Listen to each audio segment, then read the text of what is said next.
ಅಖಂಡ ಜ್ಯೋತಿಷ್ಯ ವಿಶೇಷ ಕಾರ್ಯಕ್ರಮಕ್ಕೆ ಸ್ವಾಗತ. ನಾನು ಸುನಿಧಿ ಮಂಜುನಾಥ್. ಇವತ್ತಿನ ಕಾರ್ಯಕ್ರಮದಲ್ಲಿ ಒಂದು ಮುಖ್ಯ ವಿಷಯದ ಬಗ್ಗೆ ಮಾತಾಡೋಣ. ಅಂದರೆ ಮಂತ್ರ ಪಠನೆಯಿಂದ ನಮಗಿರುವಂಥ ಸಮಸ್ಯೆಗಳು ಸಾಲ್ವ್ ಆಗುತ್ತಾ ಅನ್ನುವಂಥ ಪ್ರಶ್ನೆಗಳಿರುತ್ತೆ. ಇಲ್ಲಿ ಸಕಲ ಭಯ ನಿವಾರಣೆ, ಅಪಘಾತ, ಶತ್ರುಬಾಧೆ, ದೃಷ್ಟಿಬಾಧೆಯಿಂದ ರಕ್ಷಣೆ ಸಿಗುತ್ತಾ, ಹಾಗೆ ಮನೋಕಾಮನೆ ಸಿದ್ಧಿಸುವಂಥ ಮಂತ್ರಗಳು ಯಾವುವು, ಈಗ ಮಂತ್ರದಿಂದ ಇವೆಲ್ಲವೂ ಸಾಧ್ಯ ಅನ್ನೋದಾದರೆ ಆ ಮಂತ್ರಗಳು ಯಾವುವು ಅನ್ನೋದ್ರ ಬಗ್ಗೆ ಮಾತಾಡ್ತಾ ಹೋಗೋಣ.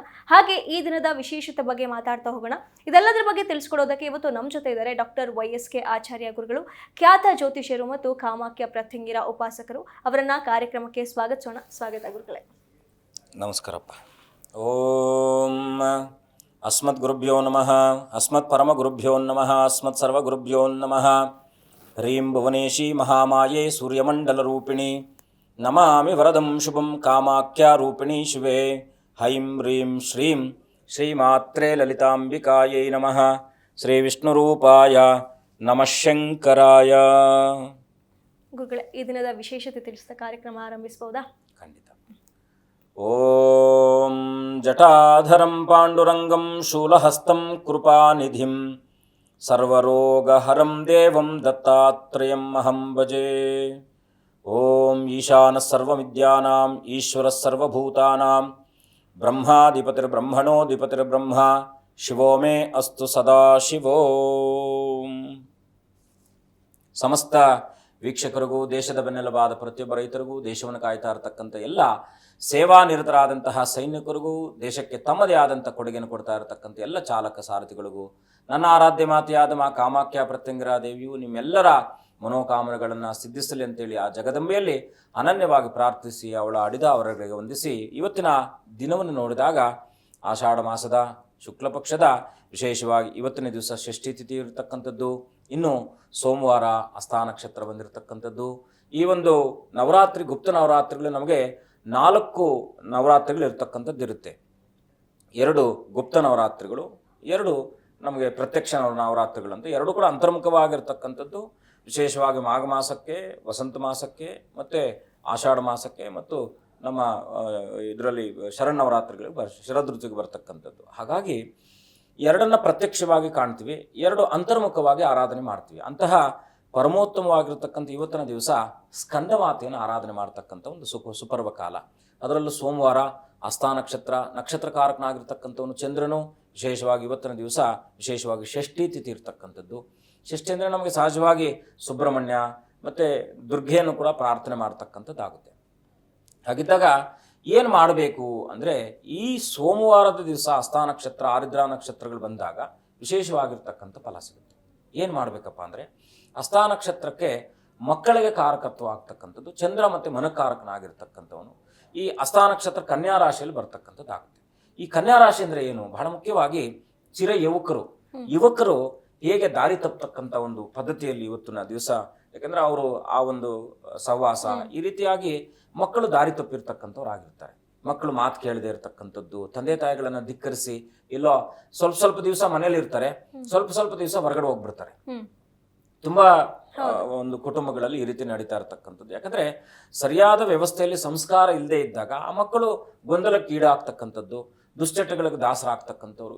ಇವತ್ತಿನ ಕಾಲಮಾನದಲ್ಲಿ ಎಲ್ಲ ರೀತಿಯಾದಂಥ ಒಂದು ದುಶ್ಚಟಗಳಿಗೆ ದಾಸರಾಗಿರ್ತಕ್ಕಂಥವ್ರು ಚಿರು ಯುವಕರು. ಅದರಲ್ಲೂ ಕೂಡ 14, 15, 16, 17 ವರ್ಷದ 18 ವರ್ಷದ ಯುವಕರಲ್ಲಿ ಹೆಚ್ಚಿನ ರೀತಿಯಲ್ಲಿ ಈ ರೀತಿಯಾದಂಥ ಸಮಸ್ಯೆಗಳು ಬರ್ತಾ ಇರತಕ್ಕಂಥದ್ದಕ್ಕೆ ಕಾರಣ ಏನು? ಇವತ್ತಿನ ಲೌಕಿಕವಾದಂಥ ಮತ್ತು ಇವತ್ತಿನ ಪಾಶ್ಚಿಮಾತ್ಯ ಮತ್ತು ಇವತ್ತಿನ ಜಿನ್ಜಿ ಅಂತ ನಾವೇನು ಕರಿತೀವೋ ಆ ಒಂದು ಬದುಕಿನಲ್ಲಿ ನಾವೆಲ್ಲ ಕೂಡ ತೇಲಾಡ್ತಾ ಇರತಕ್ಕಂಥ ಒಂದು ಪದ್ಧತಿ ಇರ್ತಕ್ಕಂಥದ್ದಾಗಿದೆ. ಅದು ಕಾಲಕ್ರಮೇಣದಲ್ಲಿ ಬಂದಿರತಕ್ಕಂಥದ್ದು, ಇದು ಒಂದೇ ಸಲ ಬಂದಿರತಕ್ಕಂಥದ್ದಲ್ಲ. ಮೋಟಿವ್ ಆಗಿ ಯಾರನ್ನು ನೋಡಿ ನಾನು ಇದು ಮಾಡ್ಬೇಕಂತಕ್ಕಂಥ ಒಂದು ಮನಸ್ತತ್ವವನ್ನು ಬೆಳೆಸ್ತಾ ಇರ್ತಕ್ಕಂಥದ್ದು ಕಾರಣ. ಬಹಳ ಮುಖ್ಯವಾಗಿ ಇವತ್ತಿನ ಕಾಲಮಾನದಲ್ಲಿ ನಾವು ಆಲೋಚನೆ ಮಾಡಬೇಕಾಗಿರತಕ್ಕಂಥದ್ದು, ಈ ಕುಟುಂಬಗಳಲ್ಲಿ ಒಬ್ಬ 4 ಜನ ಮಕ್ಕಳಲ್ಲಿ 2 ಮಕ್ಕಳಲ್ಲೋ ಅಥವಾ ಒಂದೇ ಮಗುವಿನಲ್ಲಿ ಈ ರೀತಿಯಾದಂಥ ಸಮಸ್ಯೆ ಬಂದಾಗ ಆ ತಂದೆ ತಾಯಿಗಳಿಗೆ, ಈಗ ಕೆಲವು ಸಂದರ್ಭಗಳಲ್ಲೂ ಮಕ್ಕಳು ತೀರೋದಾಗ, ಏನೋ ಅವಘಡಗಳಾಗಿ ಸಂಭವಿಸಿದಾಗ ತಂದೆ ತಾಯಿಗಳಿಗೆ ನಿರಂತರವಾದ ಶೋಕ ಇರ್ತಕ್ಕಂಥದ್ದಾಗಿರುತ್ತೆ. ಇಲ್ಲಿ ಶೋಕ ಅಲ್ಲ, ದುಃಖ ಇರುತ್ತೆ, ಅವಮಾನ ಇರುತ್ತೆ, ಅವಮಾನಾದಿಗಳು ನಡೀತಾ ಇರುತ್ತೆ. ಯಾಕಂದ್ರೆ ಅವ್ರ ನೆಂಟರ ಹತ್ರ ಹೇಳ್ಕೊಳಕ್ಕಾಗಲ್ಲ, ಮಕ್ಕಳನ್ನ ಸಮಾಧಾನ ಪಡಿಸ್ಲಿಕ್ಕಾಗಲ್ಲ, ಸರಿಯಾದ ಮಾರ್ಗದಲ್ಲಿ ತಿದ್ದಲಿಕ್ಕಾಗಲ್ಲ. ಇದು ಒಟ್ಟಾರೆಯಾಗಿ ಪ್ರಪಂಚಕ್ಕೆ ಅವರು ತೋರ್ಪಡಿಕೆ ಮಾಡ್ಕೊಳ್ತಾ ಇರ್ತಕ್ಕಂಥವ್ರು. ಎಕ್ಸಾಂಪಲ್ ಏನಪ್ಪಾ ಅಂದ್ರೆ, ಒಂದು ಉದಾಹರಣೆ ತಗೊಂಡಾಗ, ಮಕ್ಕಳು ಯಾರೋ ನಮ್ಮ ನೆರವರಿದವ್ರ ಮನೆ ಒಂದು 80% ತಗೊಂಡ್ಬಿಟ್ರೆ, ನಮ್ಮ ಮಕ್ಕಳು 65% ತಗೊಂಡ್ರೆ ನಾವು ಅವ್ರಿಗೆ ಹೇಳ್ತೀವಿ, ಇಲ್ಲ ನಮ್ಮ ಮಗನು 82 ತಗೊಂಡಿದ್ದಾರೆ. ಅಂದ್ರೆ ನಾವು ಏನಾಗ್ತಿದೆ, ನಮ್ಮ ಮಕ್ಕಳನ್ನ ನಾವು ಸಮರ್ಥಿಸ್ಕೊಳ್ತಕ್ಕಂಥ ಧಾವಂತ ಇವತ್ತಿನ ದಿವಸ ನಮ್ಗೆ ಅನಿವಾರ್ಯತೆನೂ ಆಗ್ಬಿಟ್ಟಿದೆ. ಅಂತ ಸಂದರ್ಭದಲ್ಲಿ ಈ ರೀತಿಯಾದಂಥ ಸಮಸ್ಯೆಗಳಲ್ಲಿ ಬೆಳೀತಾ ಇರತಕ್ಕಂಥವ್ರು ಇವತ್ತಿನ ದಿವಸ ಏನು ಮಾಡಬೇಕಪ್ಪ ಅಂದರೆ, ವಿಶೇಷವಾಗಿ ಎಲ್ಲ ಸಮಸ್ಯೆಗಳನ್ನು ಕಲಿಪುರುಷನಾಗಿರ್ತಕ್ಕಂಥ ರಾಹುವಿನ ಪ್ರಭಾವದಿಂದ ಬರ್ತಕ್ಕಂಥದ್ದಾಗುತ್ತೆ. ಇವತ್ತು ಷಷ್ಠಿ ಇರ್ತಕ್ಕಂಥದ್ದು, ವಿಶೇಷವಾಗಿ ಇವತ್ತಿನ ಷಷ್ಠಿತಿಥ ಹಸ್ತ ನಕ್ಷತ್ರ ಇರೋದು. ಏನಾದರೂ ಚಂದ್ರನ ಜೊತೆ ರಾಹು ಇದ್ದರೆ, ಚಂದ್ರನ ಜೊತೆ ಕೇತು ಇದ್ದರೆ ಗ್ರಹಣ ಯೋಗ ಅಂತ ಕರಿತೀವಿ. ಅಂದರೆ ಈ ಮಕ್ಕಳಿಗೆ ಗ್ರಹಣ ಯೋಗ ಉಂಟಾಗಿರ್ತಕ್ಕಂಥದ್ದು. ಇದನ್ನು ವಿಮೋಚನೆ ಮಾಡ್ತಕ್ಕಂಥ ಪದ್ಧತಿ ಹೇಗಪ್ಪ ಅಂದರೆ, ಏನು ನೀವು ಮಾಡಬೇಡಿ, ಮನೆಯಲ್ಲಿ ಬಹಳ ಮುಖ್ಯವಾಗಿ ಈ ರೀತಿಯಾದಂಥ ಸಾಮರಸ್ಯದ ಕೊರತೆ, ಪ್ರೀತಿ ಭಾವನೆಗಳಲ್ಲಿ ಭಾವನೆಗಳಲ್ಲಿ ಏನಾದರೂ ತೊಂದರೆಗಳು ಬಂದಾಗ ಇದನ್ನು ನಾವು ಸಹಿಸಲಿಕ್ಕೂ ಸಾಧ್ಯ ಇಲ್ಲ, ತಿದ್ದಲಿಕ್ಕೂ ಸಾಧ್ಯ ಇಲ್ಲ, ಅನುಭವಿಸ್ಲಿಕ್ಕೂ ಸಾಧ್ಯ ಇಲ್ಲ. ಈ ರೀತಿಯಾದಂಥ ಸಮಸ್ಯೆಗಳು ಇರ್ತಕ್ಕಂಥದ್ದಾಗಿರುತ್ತೆ. ನೀವೇನು ಮಾಡಬೇಡಿ, ಇವತ್ತಿನ ಸೋಮವಾರದ ದಿವಸ ವಿಶೇಷವಾಗಿ ಸಾಯಂ ಸಂಧ್ಯಾ ಸಮಯದಲ್ಲಿ ಎಲ್ಲಾದರೂ ಆಲದ ಮರ ಇದ್ದರೆ, ಅಥವಾ ಆಲದ ಮರದ ಬುಡದಲ್ಲಿ ಇರ್ತಕ್ಕಂಥ ಮಣ್ಣನ್ನು ತಂದು, ಯಾಕೆಂದರೆ ಆಲದ ಮರ ಎಲ್ಲೂ ಕಡೆ ಸಂದರ್ಭಗಳಲ್ಲಿ ಇರದೇ ಇರ್ತಕ್ಕಂಥದ್ದಾಗುತ್ತೆ. ಇಲ್ಲಾದರೂ ಈ ಆಲದ ಮರದ ಮಣ್ಣನ್ನು ತಂದು ಮನೆಯಲ್ಲಿ ಒಂದು ದೀಪಾಕಾರದಲ್ಲಿ, ಅಂದರೆ ಒಂದು ಗಾಲ್ ಬೋಜನಲ್ಲಿ ಹಾಕಿ, ಗಾಜಿನ ಬೋಲಲ್ಲಿ ಹಾಕಿ ಮಣ್ಣಿನ ದೀಪವನ್ನು ಹಚ್ಚಿಟ್ಟು, ಅದರಲ್ಲಿ ವಿಶೇಷವಾಗಿ ಏನಪ್ಪ ಅಂದರೆ, ಭಾವನೆಗಳಿಗೆ ನಮಗೆ ಮುಖ್ಯವಾಗಿ ಒಂದು ಪ್ರಖರತೆಯನ್ನು ಕೊಡ್ತಕ್ಕಂಥದ್ದು, ಭಾವನೆಗಳಿಗೆ ಬೆಲೆ ಕೊಡ್ತಕ್ಕಂಥದ್ದು ಏನಪ್ಪ ಅಂದರೆ, ನಾವು ಎಲ್ಲ ಸಂಬಂಧಗಳು ಚೆನ್ನಾಗಿರ್ಬೇಕಂದ್ರೆ ಬುಧನ ಚೆನ್ನಾಗಿರ್ಬೇಕು. ರಾಹು ಅಂದರೆ ದುರ್ಗೆಯ ಅಧೀನದಲ್ಲಿರ್ತಕ್ಕಂಥವನು. ಇದು ಬಾಲಾ ತ್ರಿಪುರ ಸುಂದರಿ ಅಂದರೆ ಅಮ್ಮನವರು ಬಹಳ ಮುಖ್ಯವಾಗಿ ಬಾಲ್ಯ ವ್ಯವಸ್ಥೆಯಲ್ಲಿ ಇರ್ತಕ್ಕಂಥ ಜಗದಂಬೆಯನ್ನ ನಾವು ಆರಾಧನೆ ಮಾಡ್ತಕ್ಕಂಥದ್ದು. ನವಾವರಣ ಪೂಜೆಯಲ್ಲಿ ಬಹಳ ಮುಖ್ಯವಾಗಿ ಪ್ರಧಾನವಾಗಿರ್ತಕ್ಕಂಥ ಅಮ್ಮನವರ ಆರಾಧನೆ ಬಾಲಾ ತ್ರಿಪುರ ಸುಂದರಿ ಆರಾಧನೆ. ಆ ತ್ರಿಪುರ ಸುಂದರಿ ಆರಾಧನೆಯನ್ನ ನೀವೇನ್ ಮಾಡಬೇಕು, ಒಂದು ಸ್ವಲ್ಪ ಸಕ್ಕರೆಯನ್ನ ಆ ಎಣ್ಣೆಯಲ್ಲಿ ಹಾಕ್ಬೇಕು. ಯಾವುದೋ ದೀಪದಲ್ಲಿ ಹಾಕಿ ದೀಪವನ್ನು ಹಚ್ಚಿಟ್ಟು ಅನನ್ಯವಾಗಿ ಕೂತ್ಕೊಳ್ಳಿ. ನಿಮ್ಮ ಮಗನ ಹೆಸರು ಅಥವಾ ಮಗಳು ಸಹಜವಾಗಿ ಹೆಣ್ಮಕ್ಳು ಯಾರು ಈ ರೀತಿಯಾದಂಥ ಅದರಲ್ಲೂ ಕೂಡ ಆಗಿರ್ತಕ್ಕಂಥವ್ರು ಇದ್ದಾರೆ. ಆದರೆ ಗಂಡು ಮಕ್ಕಳು ಹೆಚ್ಚಿನ ರೀತಿಯಲ್ಲಿ ಆಗಿರೋದ್ರಿಂದ ಮಗುವಿನ ಹೆಸರನ್ನ 11 ಸಲ ಹೇಳ್ಕೊಬೇಕು. 11 ಸಲ ಹೇಳಿ, ಮುಖ್ಯವಾಗಿ ಈ ಮಂತ್ರನ ಮುಂದೆ ಮತ್ತು ಹಿಂದೆ ಎರಡೂ ಕೂಡ ಈ ಮಂತ್ರನ ಸೇರಿಸ್ಕೊಳ್ಬೇಕು. ಯಾವುದನ್ನ, ಈಗ ಫಾರ್ ಎಕ್ಸಾಂಪಲ್ ಓಂಕಾರದಿಂದ ಮಂತ್ರ ಪ್ರಾರಂಭ ಆಗುತ್ತೆ, ಯಾವುದೋ ಒಂದು ವಾಕ್ಯ ಇರುತ್ತೆ, ಅದಾದ ನಂತರದಲ್ಲಿ ಮಮ ಪುತ್ರ ಅಥವಾ ಮಮ ಪುತ್ರಿ ಅಂತ ಸೇರಿಸ್ಕೊಂಡು ಮಮ ವಶ್ಯಂ ಕುರು ಕುರು ಸ್ವಾಹ ಅಂತ. ಏನು ಮಂತ್ರ ಅಂದರೆ, ಬಾಲಾ ತ್ರಿಪುರ ಸುಂದರಿಯ ಮಂತ್ರ, ಓಂ ಕ್ಲೀಂ ಸುಂದರ್ಯೈ ಮಮ ಪುತ್ರಂ ವಶ್ಯಂ ಕುರು ಕುರು ಸ್ವಾಹ.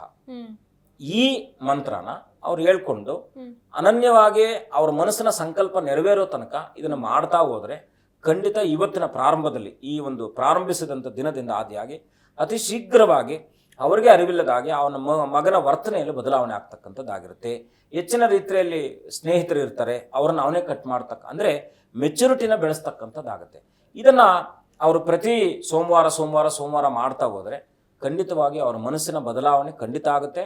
ವಶವಾಗ್ತಾ ಅಂದರೆ ಆಕರ್ಷಣೆ ಆಗ್ತಕ್ಕಂಥದ್ದಾಗುತ್ತೆ. ಹಾಗಾಗಿ ಇದರೊಟ್ಟಿಗೆ ಅವನ ಮನಸ್ಸಿನ ಪರಿವರ್ತನೆಯನ್ನು ಕೂಡ ಮಾಡಬಹುದಾಗಿರ್ತಕ್ಕಂಥದ್ದು. ಅನುಭವದಲ್ಲಿ ಇರ್ತಕ್ಕಂಥ ಒಂದು ಪರಿಹಾರ ಖಂಡಿತ ಒಳ್ಳೆಯದಾಗಲಿ. ಅನುಭವದಲ್ಲಿರ್ತಕ್ಕಂಥ ಪರಿಹಾರ ಮಾಡಿ ಒಳ್ಳೆಯದಾಗಲಿ.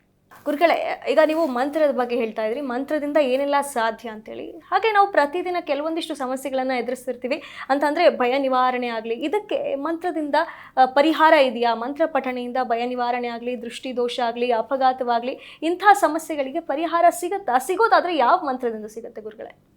ಒಂದು ಅದ್ಭುತವಾದ ಕಲ್ಪನೆ. ಯಾಕೆ ಅಂದರೆ, ದೈವಾಧೀನಂ ಜಗತ್ಸರ್ವಂ ಮಂತ್ರಾಧೀನಂತೂ ದೈವತ ಅಂತ ಹೇಳುತ್ತೆ ಶಾಸ್ತ್ರ. ಕರೆಕ್ಟ್ ಅಲ್ವಾ? ಭಗವಂತನ ಅಧೀನದಲ್ಲಿ ನಾವೆಲ್ಲರೂ ಕೂಡ ಅವನ ಅಧೀನದಲ್ಲಿ ಇದೀವಿ. ಈ ಪ್ರಕೃತಿಯಲ್ಲಿ ಇರ್ತಕ್ಕಂಥ ಪ್ರತಿಯೊಂದು ಕೂಡ ಭಗವಂತನ ಅಧೀನ ಅಂತ ನಾವು ನಂಬ್ತೀವಿ. ಯಾಕಂದ್ರೆ ತೇನ ವಿನ ತೃಣಮಪಿ ನಚಲತಿ ಅಂತ, ತೇನ ವಿನ ತೃಣಮಪಿ ನಚಲತಿ ಅಂದ್ರೆ ಭಗವಂತನ ಆಜ್ಞೆ ಇಲ್ದಿರ ಅಥವಾ ಅಮ್ಮನವರ ಆಜ್ಞೆ ಇಲ್ದಿರ ಒಂದು ಉಲ್ಕಂಡಿಯು ಕೂಡ ಅಲ್ಲಾಡಲ್ಲ ಅಂತಕ್ಕಂಥ ಒಂದು ಶಾಸ್ತ್ರದ ಲೆಕ್ಕ. ಅದು ಇರೋದು ಹಾಗೆ. ಯಾವ ಕಾಲಕ್ಕೆ ಮಳೆ ಬರಬೇಕು, ಯಾವ ಕಾಲಕ್ಕೆ ಗಾಳಿ ಬರಬೇಕು, ಯಾವ ಕಾಲಕ್ಕೆ ಏನು ಆಗ್ಬೇಕಂತಕ್ಕಂಥ ಪೂರ್ವ ನಿರ್ಧಾರ ಅಂತಕ್ಕಂಥದ್ದು ಭಗವಂತನ ಇಚ್ಛೆಯಲ್ಲಿರ್ತಕ್ಕಂಥದ್ದಾಗುತ್ತೆ. ಮಂತ್ರ ಅಂತಕ್ಕಂಥದ್ದು ಮನನಂ ತ್ರಾಯತೆ ಇತಿ ಮಂತ್ರ. ಮನಸ್ಸಿನ ಅಂತರ್ಮುಖವಾಗಿ ಭಗವಂತನನ್ನ ಆ ದಿವ್ಯ ಚೇತನವನ್ನ ನೋಡ್ತಕ್ಕಂಥ ಒಂದು ಶಕ್ತಿ ಮಂತ್ರಕ್ಕಿದೆ. ಈ ಮಂತ್ರವನ್ನ ನಾವು ಯಾವುದೇ ಒಂದು ಪ್ರಯೋಗವನ್ನು ಮಾಡಿದಾಗ, ಒಂದು ಪ್ರತಿಷ್ಠೆ ಅಥವಾ ಒಂದು ಕರ್ಮಾದಿಗಳನ್ನು ಮಾಡಿದಾಗ ಆಯುಷ್ ಹೋಮ ಅಂತ ಇಟ್ಕೊಳ್ಳಿ, ಬೇಡ ಮೃತ್ಯುಂಜಯ ಹೋಮ ಅಂತ ಇಟ್ಕೊಳ್ಳಿ. ನಮ್ಮ ಮನೆಯಲ್ಲಿ ಸಹಜವಾಗಿ ನಾವು ನೈಮಿತ್ಯ ಕರ್ಮಗಳಲ್ಲಿ ಇತ್ತೀಚೆಗೆ ಒಂದು ಎಪಿಸೋಡ್ ಅಲ್ಲಿ ಮಾತನಾಡಿದ್ವಿ. ನೈಮಿತ್ತಿಕ ಕರ್ಮಗಳಲ್ಲಿ ನಾವು ಯಾವೆಲ್ಲ ಪರಿಹಾರಗಳನ್ನು ಮಾಡ್ಕೊಳ್ತೀವಿ ಅಂತಕ್ಕಂಥದ್ದನ್ನ ತಿಳ್ಕೊಳ್ಳಿ. ಅಂದ್ರೆ ಮನುಷ್ಯನಿಗೆ ಇರಬಹುದಾಗಿರ್ತಕ್ಕಂಥ ಸಮಸ್ಯೆಗಳನ್ನ ಪರಿಹಾರ ಮಾಡ್ತಕ್ಕಂಥದ್ದು ಅಂತ. ಈಗ ಆಯುಸ್ಸಿನ ಪ್ರಮಾಣದಲ್ಲಿ ಏನಾದರೂ ಸಮಸ್ಯೆಗಳು ಬಂದಿದೆ ಅಥವಾ ಆರೋಗ್ಯಕ್ಕೆ ಸಂಬಂಧಪಟ್ಟ ಹಾಗೆ ತೊಂದರೆಗಳು ಬಂದಾಗ ಮೃತ್ಯುಂಜಯ ಮಂತ್ರವನ್ನು ಮಾಡ್ತೀವಿ. ತ್ರಯಂಬಕಂ ಯಜಾಮಹೇ ಸುಗಂಧಿಂ ಪುಷ್ಟಿವರ್ಧನಂ ಉರ್ವಾರುಕಂ ಇವ ಬಂಧನಾನ್ ಮೃತ್ಯೋರ್ಮುಕ್ಷಿಯಮಾಮೃತ. ಆ ಮೃತ್ಯು ಸಮಾನವಾಗಿರ್ತಕ್ಕಂಥ, ಅಂದ್ರೆ ನಾವು ಸೌತೆಕಾಯಿಯ ಆ ಬೊರಳಿ ಹೇಗಿರುತ್ತೋ ಆ ಗಿಡಕ್ಕೂ ಮತ್ತೆ ಆ ಕಾಯಿಗೂ ಸಂಬಂಧ ಹೇಗೆ ಇಲ್ಲದೆ ಇದ್ರು ಕೂಡ ಸಂಬಂಧವಾಗಿ ಇರುತ್ತೋ ಹಾಗೆ ಬದುಕಿನಲ್ಲಿ ಮೃತ್ಯು ಅಂತಕ್ಕಂಥದ್ದು ನಮ್ಮ ಜೊತೆಯಲ್ಲಿ ಪ್ರಯಾಣವನ್ನು ಮಾಡ್ತಾ ಇರುತ್ತೆ. ಅದು ಅಪಘಾತದ ಮುಖಾಂತರದಲ್ಲಿ ಬರಬಹುದು, ಸೆಲ್ಫ್ ಸೂಸೈಡ್ ಆಗ್ಬಹುದು, ಏನ್ ಬೇಕಾದ್ರೂ ನಡೀಬಹುದು, ಇನ್ನೊಬ್ಬರು ದಾಳಿ ಮಾಡಬಹುದು, ಮಾರಣಾಂತಿಕವಾದಂತ ಸಮಸ್ಯೆಗಳು ಬರಬಹುದು, ರೋಗಗಳು ಮಾರಣಾಂತಿಕವಾಗಿ ಬರಬಹುದು. ಇದೆಲ್ಲ ಕೂಡ ನಮ್ಮ ಸಂಚಿತ ಕರ್ಮಕ್ಕೆ ಆ ಒಂದು ಸಂಧಾನದಲ್ಲಿ ಇರ್ತಕ್ಕಂಥದ್ದಾಗಿರುತ್ತೆ, ಅದು ಕನೆಕ್ಟಿಂಗ್ ಇರ್ತಕ್ಕಂಥದ್ದಾಗುತ್ತೆ. ಮಂತ್ರವನ್ನ ಹೇಳಿ ನಮ್ಮ ಮನೇಲಿ ಒಂದು ಕಾರ್ಯಕ್ರಮ ಮಾಡಿದಾಗ ನಮಗೆ ಒಂದು ಪಾಸಿಟಿವ್ ಎನರ್ಜಿ ನಮಗೆ ಮನಸ್ಸಿನಲ್ಲಿ ಬರ್ತಕ್ಕಂಥದ್ದಾಗುತ್ತೆ. ಓ, ಇದನ್ನ ನಾವು ಮಾಡಿದೀವಿ, ಇದರಿಂದ ನಮ್ಗೆ ಒಳ್ಳೇದಾಗುತ್ತೆ. ಅಂದ್ರೆ ಮಂತ್ರ ನೀರು ದೇಹವನ್ನು ಶುದ್ಧಿ ಮಾಡಿ ನೀರು ಪ್ರಕೃತಿಯನ್ನ ಬೆಳೀಲಿಕ್ಕೆ ಅದು ಸಹಾಯ ಮಾಡುವ ಹಾಗೆ ನಮ್ಮ ಮನಸ್ಸಿನಲ್ಲಿರ್ತಕ್ಕಂಥ ಅಂತರ್ಮುಖವಾದಂತ ನೋವು ಭಯ ನಿವಾರಣೆಯನ್ನ ಮಂತ್ರದ ಮುಖಾಂತರವಾಗಿ ಪ್ರಕೃತಿ ಮಡಲಲ್ಲಿ ಉಚ್ಚಾರವನ್ನು ಮಾಡಿದಾಗ ಪ್ರಕೃತಿಯು ಕೂಡ ಶುದ್ಧವಾಗುತ್ತೆ, ನಮ್ಮ ಮನಸ್ಸು ಕೂಡ ಶುದ್ಧವಾಗ್ತಕ್ಕಂಥದ್ದಾಗುತ್ತೆ. ಈ ಮನಸ್ಸು ಪ್ರಕೃತಿ ಶುದ್ಧ ಆದಾಗ ನಮಗೆ ಅದರಿಂದ ಬರಬಹುದಾಗಿರ್ತಕ್ಕಂಥ, ಈಗ ಹೆಚ್ಚಿನ ರೀತಿಯಲ್ಲಿ ಬಿಸಿಲಿದ್ದಾಗ ನಾವು ಮರದ ಆಶ್ರಯವನ್ನು ಪಡಿತೀವಿ. ಹಾಗೆ ಕಷ್ಟ ಬಂದಾಗ ದೇವರ ಆಶ್ರಯ ಪಡೆಯತಕ್ಕಂಥದ್ದು ನಮಗೆ ಇರ್ತಕ್ಕಂಥ ಒಂದು ಏನಂದ್ರೆ ಅದನ್ನ ನಾವು ನಮ್ಮ ವೀಕ್ನೆಸ್ ಅಂತ ಆದ್ರೂ ತಿಳ್ಕೊಳ್ಬಹುದು, ಅಥವಾ ನಮಗೆ ಸಿಕ್ಕಿರ್ತಕ್ಕಂಥ ಒಂದು ಆಪರ್ಚುನಿಟೀಸ್ ಅಂತ ಆದ್ರೂ ತಗೊಳ್ಬಹುದು. ಹಾಗೆ ಭಗವಂತ ಎರಡು ರೀತಿಯಲ್ಲಿ ನಮ್ಮನ್ನ ಕಾಯ್ತಾ ಇರ್ತಕ್ಕಂಥವನಾಗಿರ್ತಾನೆ. ಇದರಲ್ಲಿ ಕೌತುಕವೂ ಇದೆ. ಏನಂದ್ರೆ ಅವನು ಸರ್ವತಾ ಅವನು ರಕ್ಷಾಕಾರಕನಾಗಿ ನಮ್ಮನ್ನ ಪೋಷಣೆ ಮಾಡ್ತಕ್ಕಂಥವನು ಅವನೇ, ಕೊನೆಯದಾಗಿ ನಮ್ಮನ್ನು ಇಲ್ಲಿಂದ ತೆಗೆದುಕೊಂಡು ಹೋಗೋನು ಅವನೇ ಅಲ್ವಾ. ಇದಕ್ಕೆ ನಾವು ಗಾಡ್ ಅಂತ ಕರಿತೀವಿ, ದೇವರು ಅಂತ ಕರಿತೀವಿ. ಅದು ಯಾವ ರೂಪನ ನಮ್ಗೆ ಗೊತ್ತಿಲ್ಲ, ದೇವರು ಅನ್ನೋದಕ್ಕೆ ನಮ್ಗೆ ರೂಪ ಗೊತ್ತಿಲ್ಲ. ಜಿಒಡಿ ಗಾಡ್ ಅಂತ ಕರಿತೀವಿ. ಇದು ಅಂದ್ರೆ ಜನರೇಟರ್ ಯಾರು, ನಮ್ಮನ್ನ ಆಪರೇಟ್ ಮಾಡೋರು ಯಾರು, ನಮ್ಮ ಕರ್ಮಫಲಗಳನ್ನ ತಗೊಂಡು ಹೋಗೋರು ಯಾರು, ಡೆಸ್ಟ್ರೈಸ್ ಮಾಡೋರು ಯಾರು, ಇದಕ್ಕೆ ನಾವು ಶಿವ ಬ್ರಹ್ಮ ವಿಷ್ಣು ಮಹೇಶ್ವರ ಅಂತ ಕರಿತೀವಿ. ಈ ಮಂತ್ರ ಅಂತಕ್ಕಂಥದ್ದು ಮನನಂ ತ್ರಾಯತೆ ಇತಿ ಮಂತ್ರ. ಈ ಮಂತ್ರಗಳನ್ನ ಬಹಳ ಮುಖ್ಯವಾಗಿ ನಮಗೆ ಉಪನಿಷತ್ತುಗಳಿಂದ ಬಂದಿರತಕ್ಕಂಥದ್ದು. ಈ ಉಪನಿಷತ್ತು ಮೂಲಾಧಾರ. ನಮಗೆ ಯಾವುದೋ ಒಂದು ಸೂಕ್ತ, ಸ್ತ್ರೀ ಸೂಕ್ತ, ಪುರುಷ ಸೂಕ್ತ, ನಾರಾಯಣ ಸೂಕ್ತ ಅಂತಕ್ಕಂಥದ್ದಲ್ಲ. ಮಹಾನಾರಾಯಣ ಉಪನಿಷತ್ ಅಂದ್ರೆ ಮಹಾನಾರಾಯಣ ಉಪನಿಷತ್ ಅಂದ್ರೆ ಇದರಲ್ಲಿ ಎಲ್ಲ ಬದುಕಿನ ಕೌತುಕಗಳೆಲ್ಲ ಕೂಡ ಅದರಲ್ಲಿ ಅಡ್ಕೊಂಡಿರ್ತಕ್ಕಂಥದ್ದಾಗುತ್ತೆ. ಈಗ ವೇದ ಮಂತ್ರಗಳಿಗೆ ಯಾಕಷ್ಟು ಮಹತ್ವ ಇದೆ? ಆಯುರ್ದಾಗ್ನಿ ಅವಿಷಾಗೃತೇನ ಘೃತಮದ್ವೆ ಅಂದ್ರೆ ಅಂದ್ರೆ ನಮ್ಗೆ ಆಯುಷ್ಯವನ್ನ ವೃದ್ಧಿ ಮಾಡ್ತಕ್ಕಂಥ ಆಯುಷ್ಯ ಸೂಕ್ತ ಇರ್ತಕ್ಕಂಥದ್ದಾಗುತ್ತೆ. ಪ್ರತಿಯೊಂದು ನಕ್ಷತ್ರಕ್ಕೂ ಕೂಡ ನಕ್ಷತ್ರ ಸೂಕ್ತಗಳು ಇರ್ತಕ್ಕಂಥದ್ದಾಗುತ್ತೆ. ಅಶ್ವಿನಿಯಿಂದ ರೇವತಿ ನಕ್ಷತ್ರದ ತನಕ ಎಲ್ಲ ನಕ್ಷತ್ರ ಸೂಕ್ತ ಇದೆ. ಹಾಗೆ ಆಯುರ್ದಾಗ್ನೇ ವಿಷಾಗೃತೇನ ಘೃತ ಪ್ರವೇತ ಘೃತಯೋ ನಿವೇಶೆ ಘೃತಂ ವೀತ್ವಾ ಮಚಿತಾರತವ್ಯಂ ಇದೇವ ಪುತ್ರಂ ಹವಿರಕ್ಷತಾದಿವಂ ಅಂತೇಳಿ ವೇದದಲ್ಲಿ ಬರ್ತಕ್ಕಂಥದ್ದು. ಅಥವಾ ಈ ಆಯುಷ್ಯ ಭಾವಕ್ಕೆ ಬಂದಿರತಕ್ಕಂಥದ್ದು ಮಾರ್ಕಂಡೇಯ ಮಹರ್ಷಿಗಳು ಅಂತ. ಅವ್ರ ಅಲ್ಪ ಆಯುಷ್ಯ ಆದ್ರೂ ಕೂಡ ಪೂರ್ಣ ಆಯುಷ್ಯ ಆಗಿರ್ತಕ್ಕಂಥದ್ದು, ಚಿರಂಜೀವಿ ಆಗಿರ್ತಕ್ಕಂಥದ್ದು. ಮಾರ್ಕಾಂಡೇಯ ಮಹಾಭಾಗ ಸಪ್ತಕಲ್ಪಾಂತು ಜೀವಿನಃ ಆಯುರಾರೋಗ್ಯಂ ಐಶ್ವರ್ಯಂ ದೇಹಿ ಮುನಿಪುಂಗವ ಅಂತೇಳಿ ಅದು ಸ್ತೋತ್ರಯುಕ್ತವಾಗಿ ಮಾರ್ಕಂಡೇಯ ಪುರಾಣದಲ್ಲಿ ಇರ್ತಕ್ಕಂಥದ್ದು. ಹೀಗೆ ಆ ಮಂತ್ರವನ್ನು ಹೇಳಿದಾಗ ಆ ಮಂತ್ರ ನಾಮ ಸಂಕಲ್ಪವನ್ನು ಮಾಡಿ, ಗೋತ್ರ ನಕ್ಷತ್ರ ನಾಮ ಸಂಕಲ್ಪವನ್ನು ಮಾಡಿ ಆ ವ್ಯಕ್ತಿಗೆ ಈ ರೀತಿಯಾದಂತಹ ಸಮಸ್ಯೆ ಇದೆ ಅಂತ ಆದಾಗ ಎಷ್ಟೋ ಜನ, ನಾನು ಕೂಡ ಇತ್ತೀಚೆಗೆ ಕೂಡ ನಾನು ಮಾಡಿರ್ತಕ್ಕಂಥದ್ದು ಏನಂದ್ರೆ ಹಾಸ್ಪಿಟ್ಲ್ ಇಲ್ಲ ಇದ್ದು 15-20 ದಿವಸದ ತನಕ ಅವ್ರು, ಯಾಕಂದ್ರೆ ಇವತ್ತಿನ ನಮ್ಗೆ ವೈದ್ಯೋಗ ಲೋಕದಲ್ಲಿ ಇದ್ದೀವಿ, ಅದು ಅಷ್ಟೇ ಪ್ರಾಮುಖ್ಯತೆ ಇದೆ. ವೈದ್ಯರು ಕೂಡ ಒಂದೊಮ್ಮೆ ಏನ್ ಹೇಳ್ತಾರೆ, ಅಪ್ಪ ನಾವೆಲ್ಲ ಪ್ರಯತ್ನ ಪಟ್ಟಿದ್ದೀವಿ, ಮಿಕ್ಕಿದ್ದು ಭಗವಂತನಿಗಿದೆ. ಆ ಭಗವಂತ ಅನ್ನೋನು ಯಾರೋ ಒಬ್ಬನಿದ್ದಾನೆ. ಈಗ ಒಂದು ಗೋಡೆಯ ಮೇಲೆ ಒಂದು ಚಿತ್ರಪಟವನ್ನ ನಾವು ನೇತಾಕ್ಬೇಕಾದ್ರೆ ಅದಕ್ಕೊಂದು ಮಳೆ ಆಶ್ರಯ ಬೇಕು ಅಲ್ವಾ. ಆ ಗೋಡೆ ಮೂಲಾಧಾರ ಆದ್ರೆ ಇದನ್ನ ಹಿಡಿದಿಟ್ಕೊಳ್ಬೇಕಾದದ್ದು ಒಂದು ಮಳೆ, ಒಂದು ಆಣಿ ಅಂತ ನಾವು ಕರಿತೀವಿ. ಹಾಗೆ ಭಗವಂತ ಎಲ್ಲೋ ಇದ್ದಾನೆ, ಅವನ್ ಇಲ್ದೆ ನಾವ್ ಯಾರು ಕೂಡ ಬದುಕ್ಲಿಕ್ಕೆ ಸಾಧ್ಯ ಇಲ್ಲ. ನಮ್ಮ ಮತ್ತೆ ಪ್ರಕೃತಿ ಮಡಲಲ್ಲಿ ಅವ್ನು ನಿಂತು ಕೆಲಸವನ್ನು ಮಾಡ್ತಾ ಇರ್ತಕ್ಕಂಥವ್ನು ಆಗ್ತಾನೆ. ಆ ಸಲುವಾಗಿ ನಿತ್ಯ ನಿರಂತರ ಪಂಚಭೂತಗಳು ನಮಗೋಸ್ಕರವಾಗಿ ಸಹಾಯವನ್ನು ಮಾಡ್ತಾ ಇರ್ತಕ್ಕಂಥದ್ದು. ಅದು ಕೇವಲ ಮನುಷ್ಯನಿಗೆ ಮಾತ್ರ ಅಲ್ಲ, ಮನುಷ್ಯ ಈ ಒಂದು ಪ್ರಪಂಚದಲ್ಲಿ ಪ್ರಕೃತಿಯಲ್ಲಿ ಇರ್ತಕ್ಕಂಥ ಎಲ್ಲದಕ್ಕೂ ಕೂಡ ಎಲ್ಲರೂ ಕೂಡ ಸಮಾನವೇ.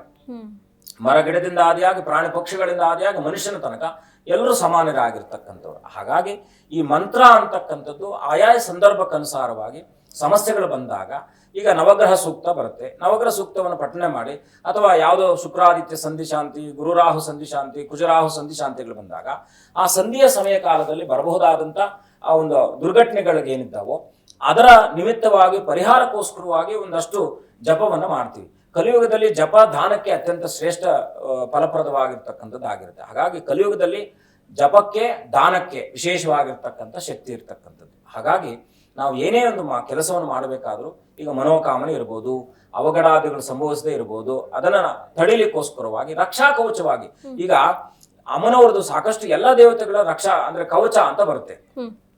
ಈಗ ಏನಂದ್ರೆ, ಈಗ ನಾವು ಹನುಮಂತ್ ಕವಚ, ಸುಬ್ರಹ್ಮಣ್ಯ ಕವಚ, ದೇವಿ ಕವಚ. ಈಗ ಕವಚ ಅಂದ್ರೆ ಏನು?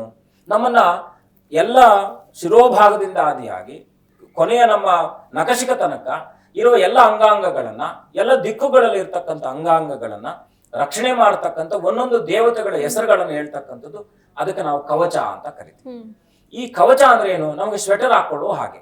ಈಗ ಚಳಿ ಬಂದಾಗ ಸ್ವೆಟರ್ ಹಾಕೊಳ್ತೀವಿ, ಅದು ಹೇಗೆ ನಮ್ಗೆ ರಕ್ಷಣೆ ಮಾಡ್ತದೆ? ಆ ಚಳಿಯಿಂದ ನಮ್ಮನ್ನು ತಡೆಯುತ್ತೆ ಅಷ್ಟೇ, ಅದು ನಮಗೆ ಅನಿವಾರ್ಯ ಅಲ್ಲ. ಬಟ್ ಆ ಸಂದರ್ಭಕ್ಕೆ ನಾವು ಅದನ್ನು ಬಳಕೆ ಮಾಡ್ಕೊಳ್ತೀವಿ. ಹಾಗೆ ಮಂತ್ರಗಳು ಕೂಡ ನಮಗೆ ಉಪನಿಷತ್ತುಗಳಿಂದ ಬಂದಿರತಕ್ಕಂಥದ್ದು, ಮೂಲ ಧಾತುವಿನ ಒಂದು ಉಪನಿಷತ್ತುಗಳು ಅಲ್ಲಿಂದ ಬಂದಿರತಕ್ಕಂಥದ್ದು. ಈಗ ಏನಂದ್ರೆ, ನಾವು ಮಹಾನಾರಾಯಣ ಉಪನಿಷತ್ತು, ದಶಶಾಂತಿ ಇದೆಲ್ಲ ಬರುತ್ತೆ. ಇದರಲ್ಲಿ ಎಷ್ಟೋ ಈ ನಮಕ ಚಮಕ ರುದ್ರಾದಿಗಳಿಂದ ಆದಿಯಾಗಿ ಶ್ರೀ ಸೂಕ್ತ, ಭಾಗ್ಯ ಸೂಕ್ತ ಇದೆ. ಇದು ಮನುಷ್ಯನಿಗೆ ಆಪತ್ತು ನಿವೃತ್ತಿ ಸೂಕ್ತಗಳಿದ್ದಾವೆ, ಆಪತ್ತುಗಳನ್ನು ನಿವೃತ್ತಿ ಮಾಡ್ತಕ್ಕಂಥದ್ದು, ಅರಿಷ್ಟ ನಿವೃತ್ತಿ ಮಾಡ್ತಕ್ಕಂಥ ಸೂಕ್ತಗಳಿದೆ. ಹೀಗೆ ಭಗವಂತನನ್ನ ನಾವು ಪ್ರಾರ್ಥನೆ ಮಾಡ್ತಕ್ಕಂಥ ಒಂದು ರೂಪ ಮಂತ್ರ ರೂಪ. ಒಂದು ಯಂತ್ರಕ್ಕೆ, ಒಂದು ಮೂರ್ತಿಗೆ, ಬಿಂಬಕ್ಕೆ ಆ ಶಕ್ತಿ ಬರ್ತಕ್ಕಂಥದ್ದೇ ಮಂತ್ರದಿಂದ. ಸೊ ಹಾಗಾಗಿ ಈ ಮಂತ್ರ ಅಂತಕ್ಕಂಥದ್ದು ಖಂಡಿತ ಮನುಷ್ಯನ ಬದುಕಿನಲ್ಲಿ ಅವನಿಗೆ ಬೇಕಾದದ್ದನ್ನ ಬೇಕಾದ ಸಮಯಕ್ಕೆ ಕೊಡ್ತಕ್ಕಂಥ ವ್ಯವಸ್ಥೆ ಮಂತ್ರ ಕೊಡ್ತಕ್ಕಂಥದ್ರಲ್ಲಿ ಯಾವುದೇ ಸಂದೇಹ ಇಲ್ಲ. ನಿಸ್ಸಂದೇಹವಾಗಿ ನಾವು ಹೇಳ್ಬೋದು, ಮಂತ್ರಕ್ಕೆ ಅಷ್ಟು ಮಹತ್ವ ಇದೆ ಅಂತ. ಗುರುಗಳೇ, ಮಂತ್ರದಿಂದ ಇಷ್ಟೆಲ್ಲ ಸಾಧ್ಯ ಅಂತ ಹೇಳಿದ್ರೆ ನಮ್ಮ ಮನೋಕಾಮನೆ ಕೂಡ ಇದರಿಂದ ಸಿದ್ಧಿಸುತ್ತೆ ಅಂತ ಹೇಳಿರ್ತೇವೆ. ಹಾಗಾದ್ರೆ ಆ ಮಂತ್ರಗಳು ಯಾವುವು? ಅದನ್ನ ನಾವು ಜನಸಾಮಾನ್ಯರು, ಸರ್ವೇ ಸಾಮಾನ್ಯರು ಕೂಡ ಅದನ್ನ ಪಠಣೆ ಮಾಡಬಹುದಾ? ಅಥವಾ ಈಗ ಗುರುಗಳಿಂದ ಅದಕ್ಕೆ ದೀಕ್ಷೆ ಏನಾದರೂ ಪಡಿಬೇಕು, ಆ ಥರ ಏನಾದರೂ ಇದೆಯಾ ಗುರುಗಳೇ? ಕೆಲವೊಂದು ಒಂದು ಛಂದಸ್ ಮಂತ್ರಗಳು ಅಥವಾ ವೇದ ಮಂತ್ರಗಳು, ವೇದಕ್ಕೆ ಧಾತು, ಉದಾತು, ಅನುಧಾತು, ದೀರ್ಘ, ರಸ್ವಸ್ವರಗಳ ಆದಿಗಳು ಇರುತ್ತೆ. ಅದನ್ನ ಗುರುಮುಖೇನ ಬಂದಾಗ ಸ್ತೋತ್ರಕ್ಕೆ ಯಾವುದೇ ಗುರುವಿನ ದೀಕ್ಷೆ ಬೇಡ. ಫಾರ್ ಎಕ್ಸಾಂಪಲ್, ಈಗ ವಿಷ್ಣು ಸಹಸ್ರನಾಮ ಸ್ತೋತ್ರ, ಲಲಿತಾ ಸಹಸ್ರನಾಮ ಅದು ಕೀಲಿಕ ಆರೋಹಣ ಬಂದಾಗ ಅದು ಗುರುಮುಖೇನ ಬಂದ್ರೆ ಒಳ್ಳೇದು. ಕೆಲವು ಸ್ತೋತ್ರಗಳು ಶಂಕರ ಭಾಗವತರು ಅದೆಷ್ಟೋ ಸ್ತೋತ್ರಗಳನ್ನು ಕೊಟ್ಟಿದ್ದಾರೆ. ಸ್ತೋತ್ರವನ್ನ ಯಾರು ಬೇಕಾದ್ರೂ ಕೂಡ ಅದನ್ನ ಕಲ್ತು ಏನಂದ್ರೆ ಶ್ರದ್ಧೆಯಿಂದ ಅಕ್ಷರ ಲೋಪವಿಲ್ಲದ ಹಾಗೆ ಯಾರು ಬೇಕಾದ್ರೂ ಆ ಸ್ತೋತ್ರಗಳನ್ನ ಪಾರಾಯಣ ಮಾಡಬಹುದು. ದೇವಿ ಖಡ್ಗಮಾಲ ಅಂತ ಇದೆ. ದೇವಿ ಖಡ್ಗಮಾಲದಲ್ಲಿ ಅಮ್ಮನನ್ನ ವರ್ಣನೆ ಮಾಡ್ತಕ್ಕಂಥ ಆ ವರ್ಣನೆಯಲ್ಲಿ ಈಗ ಯಾವುದೋ ಒಂದು ಪದ ಏನೋ ಪ್ರಾಸಪದವಾಗಿ ಬಂದಾಗ ಅದು ಅರ್ಥ ತಪ್ಪಾಗ್ಬಿಡುತ್ತೆ. ಅಮ್ಮನನ್ನ ವರ್ಣನೆ ಮಾಡ್ತಾ ಇದೀವಿ ಅಂತ ಇಟ್ಕೊಳ್ಳಿ. ನಿಮ್ ಕಣ್ಣು ಚೆನ್ನಾಗಿದೆ, ಅದು ಚಕ್ಷುರ್ ನೇತ್ರೆ ನಯನೆ ಅಂತ ಬರುತ್ತೆ. ಎಷ್ಟೋ ಚಕ್ಷು ಅಂದ್ರೆ ಕಣ್ಣು, ನೇತ್ರೆ ಅಂದ್ರೆ ಕಣ್ಣು, ನಯನ ಅಂದ್ರೆ ಕಣ್ಣು. ಈ ಮೂರರಲ್ಲಿ ಏನು ಬದಲಾಗುತ್ತೆ ಅಂತಕ್ಕಂಥದ್ದನ್ನ ಆ ಅವಗಾಹನೆ ಇಟ್ಕೊಂಡು ಅದನ್ನ ಸ್ತೋತ್ರ ಪಾರಾಯಣ ಮಾಡ್ಬೋದು. ಇವತ್ತೆಲ್ಲ ನಮ್ಗೆ, ಯಾಕಂದ್ರೆ ಎಲ್ಲ ಮೊಬೈಲ್ ಎಲ್ಲ ಸಿಗೋದ್ರಿಂದ, ಇಡೀ ಪ್ರಪಂಚ ಮೊಬೈಲ್ ಅಲ್ಲಿ ಸಿಗೋದ್ರಿಂದ ನಾವು ಅದನ್ನ ಪಡ್ಕೊಳ್ಳೋದು ಈಜಿ ನಮ್ಗೀಗ. ಕೆಲವು ಮಂತ್ರಗಳನ್ನ ಗುರುಮುಖೇನ ದೀಕ್ಷೆ ತಗೊಳ್ಬೇಕು. ಗುರುಮುಖೇನ ತಗೊಂಡಾಗ ಏನಾಗುತ್ತೆ, ನಿಮಗೆ ಶೀಘ್ರವಾಗಿ ಫಲ ಕೊಡುತ್ತೆ. ಆ ಗುರು ಅಂದ್ರೆ ಯಾರು? ಅವನಿಗೊಂದು ಪರಂಪರೆ ಇರುತ್ತೆ. ಪರಾಗುರು, ಅಸ್ಮದ್ಗುರು, ಪರಮಗುರು, ಪರಾಗುರು, ಪರಾಪರ ಗುರು ಅಂತ 4. ಈಗ ನಾವೇನಾದ್ರೂ ಒಂದು ಕಾರ್ಯಕ್ರಮವನ್ನ, ಹಿರಿಯರ ಕಾರ್ಯಕ್ರಮವನ್ನು ಮಾಡಬೇಕಾದ್ರೆ ನಾವು ಪಿತಾಮಹ, ಪ್ರಪಿತಾಮಹ ಅಂತೇಳಿ ತಾತ, ಅಜ್ಜ, ಮುತ್ತಾತನಿಂದ ನಾವು ತಗೊಳ್ತೀವಿ. ಹಾಗೆ ಪರಂಪರೆ ಅಂತಕ್ಕಂಥದ್ದು ಬರುತ್ತೆ. ಗುರುದೀಕ್ಷೆ ಅಂದ್ರೆ ಅದೇ. ಅವ್ರು ಅಲ್ಲಿಂದ ಕೊಟ್ಟಿರ್ತಾರೆ, ಅಲ್ಲಿಂದ ಅದು ಸಾಲ ಆಗಿ ಬಳುವಳಿಯಾಗಿ ಬಂದು ಯಾರಿಗೊಬ್ರು ಕೊಡ್ಬೇಕಾದದ್ದನ್ನ ಅವರನ್ನ ಪ್ರಾರ್ಥಿಸಿ ಅವರ ಅಪ್ಪಣೆಯನ್ನು ಪಡೆದು ಕೊಡ್ತಕ್ಕಂಥದ್ದು ಗುರುದೀಕ್ಷೆ. ಗುರುದೀಕ್ಷೆ ತಗೊಳ್ಳೋದು ಒಂದು ಬೀಜಾಕ್ಷರಗಳಿದ್ದಾಗ, ಅಥವಾ ಒಂದಷ್ಟು ವೇದ ಮಂತ್ರಗಳನ್ನು ಕೂಡ ಗುರುದೀಕ್ಷೆಯಿಂದ ಗುರುವಿನ ಮುಖಾಂತರವಾಗಿ ಕಲಿಯತಕ್ಕಂಥದ್ದು. ಯಾಕಂದ್ರೆ ತಪ್ಪಾಗ್ಬಾರ್ದಲ್ವಾ, ಪ್ರಾಸಪರದ ಆಗ್ಬಾರ್ದು. ಹಾಗಾಗಿ ಆ ಕಾರಣಕ್ಕೋಸ್ಕರವಾಗಿ ತಗೊಳ್ಳೋ ಸ್ತೋತ್ರಗಳನ್ನು ಯಾರು ಬೇಕಾದ್ರೂ ಪಾರಾಯಣ. ಆಮೇಲೆ ಇಂತಿಷ್ಟು ಮನೋಕಾಮನ ಮಂತ್ರಗಳಿದ್ದಾವೆ. ಈಗ ನಮ್ಮ ಕಾಮಾಖ್ಯದ ಇದೆ, ಯಾರು ಬೇಕಾದ್ರೂ ಅಲ್ಲಿ ಬಂದು ಹೇಳ್ಬೋದು. ಸ್ತೋತ್ರಯುಕ್ತವಾಗಿರ್ತಕ್ಕಂಥದ್ದು. ಕಾಮಾಖ್ಯಾಂ ಕಾಮ ಸಂಪನ್ನಾಂ ಕಾಮೇಶ್ವರಿ ಹರಪ್ರಿಯೆ ಕಾಮನಾಂ ದೇಹಿಮೇ ನಿತ್ಯಂ ಕಾಮೇಶ್ವರಿ ನಮೋಸ್ತುತೆ ಅಂತ ಹೇಳುತ್ತೆ. ಇದು ಸ್ತೋತ್ರ ರೀತಿಯಲ್ಲಿ ಇರ್ತಕ್ಕಂಥ ಭಾಗವತದಲ್ಲಿ ಇತ್ತು. ಕಾಮಾಖ್ಯಾಂ ಕಾಮ ಸಂಪನ್ನಾಂ, ಏನು ನನ್ನ ಕಾಮನೆಗಳಿದ್ದಾವೆ ಆ ಸಂಪನ್ನತೆಯನ್ನು ಮಾಡು ಮಾ ತಾಯಿ ಅಂತ ಅಮ್ಮನವರನ್ನ ಪ್ರಾರ್ಥನೆ ಮಾಡ್ತಕ್ಕಂಥದ್ದು. ಕಾಮಾಖ್ಯಾಂ ಕಾಮಸಂಪನ್ನಾಂ ಕಾಮೇಶ್ವರಿ ಹರಪ್ರಿಯೆ ಕಾಮನಾಂ ದೇಹಿಮೇ ನಿತ್ಯಂ ಕಾಮೇಶ್ವರಿ ನಮಸ್ತುತೆ. ಅನುನಿತ್ಯವಾಗಿ ನನಗೆ ಬೇಕಾಗಿರ್ತಕ್ಕಂಥದ್ದನ್ನು ಕೊಡಮ್ಮ ಅಂತೇಳಿ ಕೇಳ್ತಕ್ಕಂಥದ್ದು ಅದು ಒಂದು ಮಂತ್ರವೇ ಆಗಿರುತ್ತೆ. ಆದ್ರೆ ಸ್ತೋತ್ರ ರೂಪದಲ್ಲಿ ಇರ್ತಕ್ಕಂಥದ್ದಾಗಿರುತ್ತೆ. ಮಂತ್ರ ಅಂತಕ್ಕಂಥದ್ದು ವೇದ ಮಂತ್ರ ಬೇರೆ, ಸ್ತೋತ್ರ ಮಂತ್ರ ಬೇರೆ. ನಾವು ವೇದೋಕ್ತವಾಗಿ ಪುರಾಣೋಕ್ತವಾಗಿ ಎರಡು ರೀತಿಯಲ್ಲಿ ಆರಾಧನೆಯನ್ನು ಮಾಡ್ತೀವಿ ದೇವರನ್ನ. ಭಾವನಾತ್ಮಕ ಅಂತರ್ಭಾವನಾತ್ಮಕವಾಗಿ ಆರಾಧನೆ ಮಾಡ್ತಕ್ಕಂಥ ವಿಧಾನ ಇದೆ. ಈಗ ಇನ್ನೊಬ್ಬರಿಗೋಸ್ಕರವಾಗಿ ಪುರೋಹಿತರು ಬಂದು ಕೆಲಸ ಮಾಡ್ತಕ್ಕಂಥದ್ದು, ಇನ್ನೊಬ್ಬರಿಗೋ ಫಲವನ್ನ ಅಪೇಕ್ಷೆ ಬಿಟ್ಕೊಂಡು ಕೆಲಸ ಮಾಡ್ತಕ್ಕಂಥದ್ದು. ಆದ್ರೆ ಫಲ ಪೂರ್ಣವಾಗಿ ಯಜಮಾನನಿಗೆ ಸಿಗಬೇಕು. ಮಾಡ್ತಕ್ಕಂಥವ್ರು ಯಾರು? ಪುರೋಹಿತರು. ಸೊ ಹಾಗಾಗಿ ಪುರೋಹಿತ ಅಂದ್ರೆ ಯಾರು? ಪರರ ಹಿತವನ್ನ ಬಯಸುವನೇ ಪುರೋಹಿತರು. ಅವರು ಯಾವುದೇ ಸ್ವಂತ ಅಪೇಕ್ಷೆಗಳಿಲ್ಲದೆ, ಅವನ ಸ್ವಂತ ಏನಂದ್ರೆ ಅದನ್ನ ಸ್ವಾರ್ಥತೆ ಇಲ್ದಿರ ಇನ್ನೊಬ್ಬರಿಗೋಸ್ಕರವಾಗಿ ತ್ಯಾಗವನ್ನು ಮಾಡಿ, ಸಮಯ ತ್ಯಾಗಾದಿಗಳನ್ನ ಅದಕ್ಕೆ ಅವನು ಸ್ವಲ್ಪ ಏನೋ ತಗೊಳ್ತಾನೆ. ಯಾಕಂದ್ರೆ ಪ್ರತಿಯೊಬ್ಬರು ಕೂಡ ಅವ್ರದೇ ಆದಂತ ಜೀವನ ಇರ್ತಕ್ಕಂಥದ್ದಾಗುತ್ತೆ. ಹಾಗಾಗಿ ಪರೋಪಕಾರ ಇದಂ ಶರೀರಂ ಅಂತ ಏನು ನಾವು ಶಾಸ್ತ್ರದಲ್ಲಿ ಹೇಳ್ತೀವೋ, ಪರೋಪಕಾರ ಇದಂ ಶರೀರಂ. ಯಾಕಂದ್ರೆ ನಮ್ಮ ಪ್ರಕೃತಿ ನೀರು ಎಲ್ಲ ಕೂಡ ಪರೋಪಕಾರಕ್ಕೋಸ್ಕರನೇ ಇರ್ತಕ್ಕಂಥದ್ದು. ನೀರು ತನ್ನ ಸ್ವಾರ್ಥಕ್ಕೆ ಏನ್ ಬಳಸ್ಕೊಳ್ತಾ ಇದೆ, ಗಾಳಿ ತನ್ನ ಸ್ವಾರ್ಥಕ್ಕೆ ಏನ್ ಬಳಸ್ಕೊಳ್ತಾ ಇದೆ, ಅಗ್ನಿ ತನ್ನ ಸ್ವಾರ್ಥಕ್ಕೆ ಏನ್ ಬಳಸ್ಕೊಳ್ತಾ ಇದೆ. ಪಂಚಭೂತಗಳು ಯಾವುದು ಕೂಡ ಪರೋಪಕಾರಕ್ಕೆ ಇರ್ತಕ್ಕಂಥದ್ದೇ ಪಂಚಭೂತಗಳು. ಆದ್ರೆ ಮನುಷ್ಯ ಎಲ್ಲ ಕೂಡ ನನಗೆ ಬೇಕು ಅಂತಕ್ಕಂಥ ಮನುಷ್ಯ ಸ್ವಾರ್ಥತೆ, ಮನುಷ್ಯನನ್ನು ಹೊರತುಪಡಿಸಿ ಬೇರೆ ಎಲ್ಲ ಈ ಜಗತ್ತಿನಲ್ಲಿ ಇರ್ತಕ್ಕಂಥ 84 ಲಕ್ಷ ಜೀವರಾಶಿಗಳಲ್ಲಿ ಯಾವುದೂ ಕೂಡ ಸ್ವಾರ್ಥತೆ ಇಲ್ಲ. ಕೇವಲ ಮಾತೃ ಸ್ವಾರ್ಥತೆ ಇರುತ್ತೆ. ಒಂದು ನಾಯಿ ಮರಿಗಳನ್ನ ಹಾಕಿದಾಗ ಸಾಕುವ ಸ್ವಾರ್ಥತೆ ಇರುತ್ತಷ್ಟೇ. ಅದು ವಾತ್ಸಲ್ಯಪೂರ್ಣವಾಗಿರ್ತಕ್ಕಂಥ ವಾಕ್ಯನ ಹೊರತು ಅದಿಲ್ಲಿಂದ ಬಂದಿರತಕ್ಕಂಥದ್ದಲ್ಲ. ಹಾಗಾಗಿ ಮನುಷ್ಯ ಹಂಗಲ್ಲ. ತನ್ನ ಮಕ್ಕಳಿಗೆ, ಮೊಮ್ಮಕ್ಕಳಿಗೆ, ಮರಿಮಕ್ಕಳಿಗೂ ಕೂಡ ಶೇಖರಣೆ ಮಾಡಿಡ್ಬೇಕಂತಕ್ಕಂಥ ಮನಸ್ಥಿತಿಯನ್ನು ಇಟ್ಕೊಂಡಿರ್ತಕ್ಕಂಥವ್ನು. ಆದ್ರೆ ಮನುಷ್ಯ ನೋಡಿ, ಎಲ್ಲ ಪ್ರಾಣಿಗಳಿಗೂ ಕೂಡ ಮುಖ್ಯವಾಗಿ ನಾವು ಗಮನಿಸಬೇಕಾದದ್ದು ಏನಪ್ಪಾ ಅಂದ್ರೆ ನಿಜ ಸಂಗತಿಗಳನ್ನು ನಿಜವಾಗಿ ಹೇಳೋಣ. ಈಗ ಮನುಷ್ಯನಿಗೆ ಬರ್ತಕ್ಕಂಥ ರೋಗಾದಿಗಳು ಯಾಕೆ ಪ್ರಾಣಿ ಪಕ್ಷಿಗಳಿಗೆ ಬರಲ್ಲ? ಯಾಕೆ ಬರಲ್ಲ? ಅದು ಪ್ರಕೃತಿ ಮಡಲಲ್ಲಿ ಇದೆ. ಪ್ರಕೃತಿ ಮಡಲಲ್ಲಿ ನೋಡಿ, ಪ್ರಕೃತಿಯಲ್ಲಿ ಇರ್ತಕ್ಕಂಥ ವನಸ್ಪತಿಗಳನ್ನ ಬಳಕೆ ಮಾಡಿಕೊಂಡು ಆಯುರ್ವೇದ ನಮ್ಗೆ ಇವತ್ತು ಬಂದಿರೋದಲ್ಲ. ಅದು ಅಥರ್ವಣ ವೇದದಲ್ಲಿ ಬಂದಿರತಕ್ಕಂಥದ್ದು. 4 ವೇದಗಳಲ್ಲಿ ಅಥರ್ವಣ ವೇದದಲ್ಲಿ ಆಯುರ್ವೇದ ಬಂದಿರತಕ್ಕಂಥದ್ದು. ಹಾಗಾಗಿ ಇದೆಲ್ಲ ಏನೆಲ್ಲ ಮಂತ್ರಗಳಿಗೆ ಸಂಬಂಧಪಟ್ಟ ಹಾಗೆ ಕ್ಲಾರಿಫಿಕೇಶನ್ ಕೊಟ್ಟಿರ್ತಕ್ಕಂಥದ್ದು ಅಥರ್ವಣ ವೇದ. ಸೊ ಹಾಗಾಗಿ ಸಾಕ್ಷಾತ್ ಪರಮೇಶ್ವರನಿಂದನೇ ಬಂದಿರತಕ್ಕಂಥದ್ದು ಇದು. ಹಾಗಾಗಿ ಏನಪ್ಪಾ ಅಂದ್ರೆ ಈ ಮಂತ್ರ ಅಂತಕ್ಕಂಥದ್ದು ನಮ್ಮ ಮನೋಕಾಮನೆಗಳನ್ನು ಸಿದ್ಧಿಸುವ ಹಾಗೆ ಮಾಡುತ್ತೆ.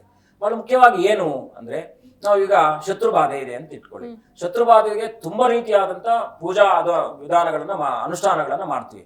ಅದು ಪ್ರತ್ಯಂಗಿರ ಹೋಮ ಇರ್ಬೋದು, ಸುದರ್ಶನ ಹೋಮ ಇರ್ಬೋದು, ಅಘೋರುದ್ರ ಹೋಮ ಇರ್ಬೋದು, ನೀಲಕಂಠ ಅಘೋರಾಸ್ತ್ರ ಹೋಮ ಇರ್ಬೋದು, ಇದೆಲ್ಲ ಇದೆ. ಮತ್ತೆ ಕಾಮನೆಗಳಿಗೆ ಬಂದಾಗ ನಾವು ಇದೇ ಪ್ರತ್ಯಂಗಿರೆಯನ್ನ ಕಾಮನೆಯಲ್ಲೂ ಕೂಡ ಯೂಸ್ ಮಾಡ್ತೀವಿ. ರಾಜಶ್ಯಾಮಲೆ ಇರ್ಬೋದು, ವಾರಾಹಿ ಇರ್ಬೋದು, ಇದು ಅಮ್ಮನವರ ಸಂಬಂಧಪಟ್ಟಿರ್ತಕ್ಕಂಥದ್ದು. ಲಕ್ಷ್ಮೀನಾರಾಯಣ ಹೃದಯ ಪಾರಾಯಣ ಇರ್ಬೋದು, ಹೀಗೆ ಹಲವಾರು ಸ್ತೋತ್ರ ಪಾರಾಯಣಗಳು ಇರ್ತಕ್ಕಂಥದ್ದಿದೆ. ಆದ್ರೆ ನಮ್ಮ ವೈಯಕ್ತಿಕವಾಗಿ ನಮ್ಗೇನೋ ಒಂದು ಸಂಕಲ್ಪ ಇದೆ, ಈ ಕೆಲಸ ಆಗ್ಬೇಕು. ಫಾರ್ ಎಕ್ಸಾಂಪಲ್, ಈ ಜಾಬ್ ಅಲ್ಲಿ ಪ್ರಮೋಷನ್ ಸಿಗ್ಬೇಕು, ಕರೆಕ್ಟ್ ಅಲ್ವಾ? ಜಾಬ್ಗೆ ಪ್ರಮೋಷನ್ಗೋಸ್ಕರವಾಗಿ ತುಂಬಾ ಒದ್ದಾಡ್ತಾ ಇರ್ತಾರೆ. ಅವ್ರಿಗೊಂದು ಮಂತ್ರ ಇದೆ. ಮನೋಕಾಮನೆ ಅಂದ್ರೆ ಅದೇ ಮೊದಲನೇದಾಗಿ. ಈಗ ಮಕ್ಕಳು ವಿದ್ಯಾಭ್ಯಾಸ ಆಗ್ಬೇಕು, ಮಕ್ಕಳು ಸರಿಯಾದ ವ್ಯವಸ್ಥೆಯಲ್ಲಿ ಬೆಳಿಬೇಕು, ಅದೊಂದು ಮನೋಕಾಮನೆ. ಒಳ್ಳೆ ಬಟ್ಟೆ ಆಗ್ಬೇಕು, ಒಳ್ಳೆ ಊಟ ಮಾಡ್ಬೇಕು, ಮನೋಕಾಮನೆ. ಮನೆ ಕಟ್ಟಬೇಕು, ಮನೋಕಾಮನೆ.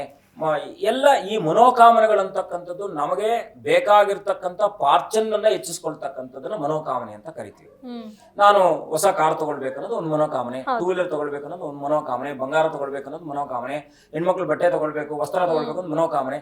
ಈ ಎಲ್ಲ ಕಾಮನೆಗಳನ್ನು ಕೂಡ ಸಿದ್ಧಿಸುವ ಹಾಗೆ ಯಾರು ಜಗತ್ತಿಗೆ ನಿತ್ಯ ನಿರಂತರವಾಗಿ ಕಲಿಯುಗದಲ್ಲಿ 3 ದೇವತೆಗಳ ಪ್ರಭಾವ ಜಾಸ್ತಿ ಇರ್ತಕ್ಕಂಥದ್ದು ಇದೆ. ಮೊದಲನೇದಾಗಿ ಯಾರಪ್ಪ ಅಂದ್ರೆ ದುರ್ಗೆ, ಎರಡನೇದಾಗಿ ಗಣಪತಿ, ಮೂರನೇದಾಗಿ ಆಂಜನೇಯ. ಆಂಜನೇಯನು ಅಮರತ್ವ ಇದೆ ಇಲ್ಲಿ. ಅವನು ಯಾಕಂದ್ರೆ ಸೃಷ್ಟಿಯ ಇವತ್ತಿನ ಕಲಿಯುಗಕ್ಕೆ ಅವನು ಬ್ರಹ್ಮ. ಆಂಜನೇಯ ಇವತ್ತಿನ ಬ್ರಹ್ಮ. ಅವನು ಇವತ್ತಿಗೂ ಕೂಡ ಸಾಕ್ಷಾತ್ಕಾರವಾಗಿ ಇರ್ತಕ್ಕಂಥದ್ದು ಕಲಿಯುಗದಲ್ಲಿ. ಅಂತಹ ರಾಮನ ಆ ಒಂದು ಕಾರ್ಯವನ್ನೇ ಸಾಧನೆ ಮಾಡಿಕೊಟ್ಟಿದ್ದಂಥದ್ದು ಆಂಜನೇಯನು. ನೀವು ಪ್ರತಿನಿತ್ಯವೂ ಕೂಡ ಹನುಮಾನ್ ಚಾಲೀಸನ್ನ ನೀವು ಹೇಳ್ಕೊಳ್ಳೋದ್ರಿಂದ, ಅದು ಹನುಮಾನ್ ದಂಡಕ ಇದೆ, ಹನುಮಾನ್ ಚಾಲೀಸ್ ಇದೆ, ಸಾಕಷ್ಟು ಹನುಮಂತನ ಮಂತ್ರಗಳಿದ್ದಾವೆ, ಮಾಲಾ ಮಂತ್ರಗಳಿದ್ದಾವೆ, ಸ್ತೋತ್ರಗಳಿದ್ದಾವೆ. ನೀವು ಯಾವುದೇ ಮಂತ್ರವನ್ನು ಹೇಳ್ಕೊಂಡಾಗ್ಲೂ ಕೂಡ ಹನುಮಂತ ನಿಮಗೆ ಬಲವನ್ನು ಕೊಡ್ತಾನೆ, ಮನೋಕಾಮನೆಯನ್ನು ಸಿದ್ಧಿ ಮಾಡ್ತಾನೆ, ಶತ್ರುಬಾಧೆಗಳನ್ನು ನಿವಾರಣೆ ಮಾಡ್ತಾನೆ. ಆದ್ರೆ ಆ ಮಂತ್ರದ ಒಂದು ಪ್ರಭಾವ ಏನಿದೆಯೋ ಆಯಾಯ ಸಂದರ್ಭಕ್ಕನುಸಾರವಾಗಿ ಮಂತ್ರದ ಬದಲಾವಣೆ ಇರುತ್ತೆ. ಮಂತ್ರದ ಈಗ ಒಂದು ಕ್ಲಾಸಲ್ಲಿ 5 ಪೀರಿಯಡ್ ಕ್ಲಾಸ್ ಇದ್ರೆ ಫಿಸಿಕ್ಸ್ ಬೇರೆ ಇರುತ್ತೆ, ಎಕನಾಮಿಕ್ಸ್ ಬೇರೆ ಇರುತ್ತೆ, ಸೈನ್ಸ್ ಬೇರೆ ಇರುತ್ತೆ, ಕೆಮಿಸ್ಟ್ರಿ ಬೇರೆ ಇರುತ್ತೆ, ಬಯಾಲಜಿನೂ ಬೇರೆ ಇರುತ್ತೆ. ಹಾಗೆ ಆಯಾಯ ಕಾಲಮಾನಕ್ಕೆ ಬೇಕಾದದ್ದನ್ನ ನಾವು ಆಯಾಯ ಕಾಲಮಾನಕ್ಕೆ ಪಡ್ಕೊಳ್ಬೇಕಾದ್ರೆ ಆಯಾಯ ಮಂತ್ರಗಳನ್ನ ನಾವು ಉಚ್ಚಾರವನ್ನು ಮಾಡಬೇಕು, ಅಥವಾ ಅದನ್ನ ಜಪವನ್ನು ಮಾಡ್ತಕ್ಕಂಥದ್ದು, ಪಠಣ ಮಾಡ್ತಕ್ಕಂಥ ಒಂದು ವ್ಯವಸ್ಥೆಯನ್ನು ಮಾಡ್ಕೊಳ್ಬೇಕು. ಇದಕ್ಕೆ ಬಹಳ ಮುಖ್ಯವಾಗಿ ನಂಬಿಕೆ ಮತ್ತು ಶ್ರದ್ಧೆ ಅಗಾಧವಾಗಿರ್ತಕ್ಕಂಥದ್ದು ಆಗಿರ್ಬೇಕು. ಶ್ರದ್ಧೆ ಇಲ್ಲದೆ ಏನ್ ಮಾಡಿದ್ರು ವ್ಯರ್ಥ ಆಗ್ಬಿಡುತ್ತೆ.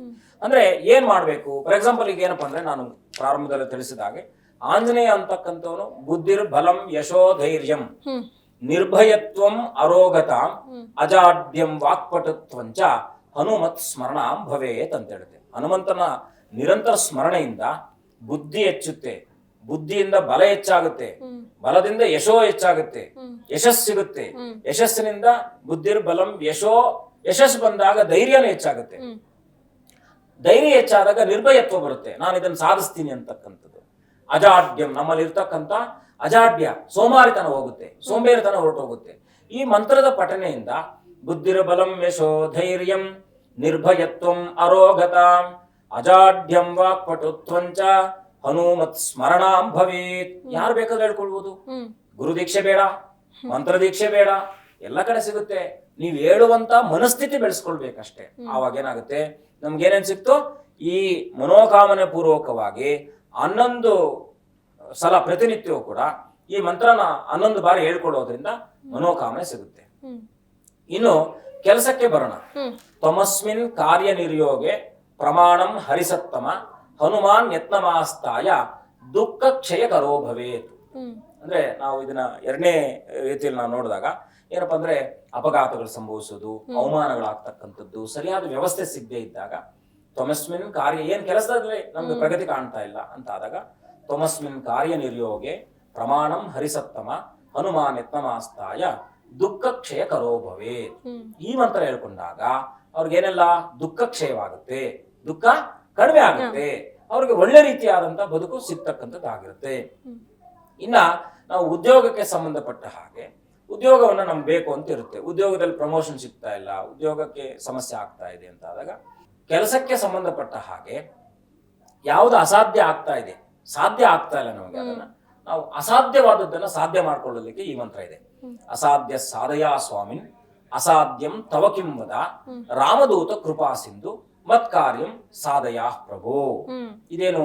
ಅಸಾಧ್ಯ ಸಾಧಯ ಸ್ವಾಮಿನ್ ಅಸಾಧ್ಯಂ ತವ ಕಿಂ ವದ ರಾಮದೂತ ಕೃಪಾ ಸಿಂಧು ಮತ್ ಕಾರ್ಯಂ ಸಾಧಯ ಪ್ರಭು. ಇದು ಈ ಮಂತ್ರ ಏನ್ ಹೇಳುತ್ತೆ, ಅಸಾಧ್ಯವಾದದ್ದನ್ನ ಸಾಧ್ಯವನ್ನು ಮಾಡ್ಕೊಡು ಅಂತ ಹೇಳುತ್ತೆ. ಅದ್ರಲ್ಲಿ ಮನೋಕಾಮನೆ ಬಂತಲ್ವಾ, ಮದುವೆ ಆಗ್ತಾ ಇಲ್ಲ, ಕೆಲಸದಲ್ಲಿ ಬಡ್ತಿ ಸಿಗ್ತಾ ಇಲ್ಲ, ಏನೇ ಸಮಸ್ಯೆ ಇದ್ರೂ ಕೂಡ ಅಸಾಧ್ಯವಾದದ್ದನ್ನು ಕೂಡ ಸಾಧ್ಯ ಮಾಡ್ಕೊಡ್ತಕ್ಕಂಥ ಮಂತ್ರ ಈ ಮಂತ್ರ ಆಗಿದೆ. ಗುರುಗಳೇ, ಇಷ್ಟೊತ್ತು ನಮ್ಮೊಂದಿಗೆ ಕಾರ್ಯಕ್ರಮದಲ್ಲಿ ಭಾಗಿಯಾಗಿ ಇಷ್ಟೆಲ್ಲ ವಿಷಯಗಳನ್ನ ಚರ್ಚೆ ಮಾಡಿದ್ದಕ್ಕೆ ತಮಗೆ ಧನ್ಯವಾದಗಳು. ಶುಭಂ ಭೂಯಾತ್, ಲೋಕ ಸಮಸ್ತ ಸುಖಿನೋ ಭವಂತು. ನೋಡಿದ್ರಲ್ಲ ವೀಕ್ಷಕರೇ, ಇದಾಗಿತ್ತು ಇವತ್ತಿನ ವಿಶೇಷ. ನೋಡ್ತಾ ಇರಿ ಜಿ ಕನ್ನಡ ನ್ಯೂಸ್, ಸತ್ಯವೇ ಸುದ್ದಿಯ ಜೀವಾಳ.